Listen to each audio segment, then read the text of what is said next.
Tata group की NBFC company Tata capital का IPO आज यानी 3 अक्टूबर को एंकर इन्वेस्टर्स के लिए खुल रहा है, जबकि रिटेल इन्वेस्टर्स के लिए ये सोमवार यानी 6 अक्टूबर को खुलेगा और बुधवार यानी 8 अक्टूबर को इशू बंद होगा। कंपनी इस आईपीओ के जरिए 15,512 करोड़ रुपए जुटाने का टारगेट लेकर चल रही है। इनमें से 4,641.6 करोड़ रुपए एंकर इन्वेस्टर्स से जुटाने की कोशिश है। आपको बता दें, एंकर इन्वेस्टर्स को क्वालिफाइड इंस्टीट्यूशनल बायर्स यानी QIBs भी कहा जाता है। इनमें आमतौर पर कोई इंस्टीट्यूशन, म्यूचुअल फंड्स या पेंशन फंड्स शामिल होते हैं। इन्हें आईपीओ खुलने से एक दिन पहले शेयर अलॉट किए जाते हैं ताकि रिटेल इन्वेस्टर्स को आईपीओ में निवेश के लिए भरोसा दिलाया जा सके।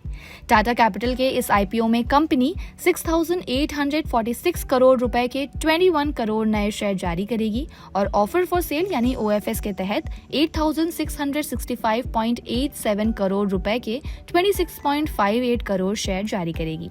OFS में टाटा सन्स 23 करोड़ शेयर और इंटरनेशनल फाइनेंस कॉर्पोरेशन यानी IFC 3.58 करोड़ शेयर बेचने की तैयारी में है। आईपीओ का प्राइस बैंड 310 से 326 रुपए पर शेयर फिक्स किया गया है। रिटेल इन्वेस्टर्स को 46 शेयरों के लिए एक लॉट में बोली लगानी होगी, जिसके लिए कम से कम 14,996 रुपए का निवेश मैंडेटरी है। आईपीओ में निवेशक मैक्सिमम 13 लॉट के लिए आवेदन कर सकते हैं। 9 अक्टूबर को शेयर अलॉट किए जा सकते हैं और लिस्टिंग BSE और NSE दोनों ही एक्सचेंज पर सोमवार यानी 13 अक्टूबर को हो सकती है। नए शेयरों से जुटाई गई राशि का इस्तेमाल टाटा कैपिटल के Tier 1 कैपिटल बेस को मजबूत करने और फ्यूचर की कॉर्पोरेट जरूरतों को पूरा करने के लिए किया जाएगा। इस आईपीओ को कई दिग्गज बैंक और ब्रोकरेज मैनेज कर रहे हैं। इसमें Kotak Mahindra capital company, Axis capital, BNB Paribas, Citigroup, global capitals, HDFC bank, HSBC securities, ICICI securities, IFSL capital, JP Morgan और SBI कैपिटल मार्केट्स शामिल हैं। आपको बता दें, ग्रे मार्केट में टाटा कैपिटल के आईपीओ की कुछ खास कंडीशन नहीं है। इन्वेस्टर गेन की एक रिपोर्ट के अकॉर्डिंग कंपनी का आईपीओ ग्रे मार्केट में आज 20 रुपए के प्रीमियम पर ट्रेड कर रहा है। 29 सितंबर को कंपनी का आईपीओ 27 रुपए के आसपास ट्रेड कर रहा था। बताते चले कि टाटा कैपिटल के आईपीओ का सबसे ज्यादा जो GMP रहा है वो 28 रुपए पर शेयर रहा है।